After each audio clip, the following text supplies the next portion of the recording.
المشرح. اي كمل شلون اجي؟ انا امشي بالمشرح ما اشوف الا العالم الصفق. هلا بي هلا وبجيتك هلا. يابا علي من ماكو احد وراي لان اشوف بس اني يابا خير ماكو شيء. قالوا عمي اسد قاطع الجسر لا يخلي العالم تروح ذاك الصوب ولا ذاك الصوب يجي لهذا الصوب وساد الطريق علينا واحنا نريد الشغل عندنا.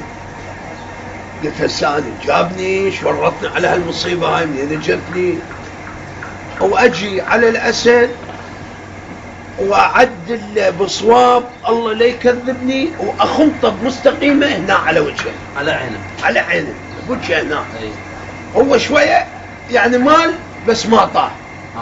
اي وهاي الناس علي وياك علي علي وياك علي. نعم اي والله والنعم. وكان لك اعدل له بوحده ثانيه وامطله بالقاع مطلته ببكانه. عاشت ايدك. اقوم واجرها هالشكل تكرمون من ذانه. قلت له باوع ابو خميس اعطيته 2 دفن بعد. اعطيته 2 دفن. قلت له باوع هذا الزور وهاي ايران هنا يمك.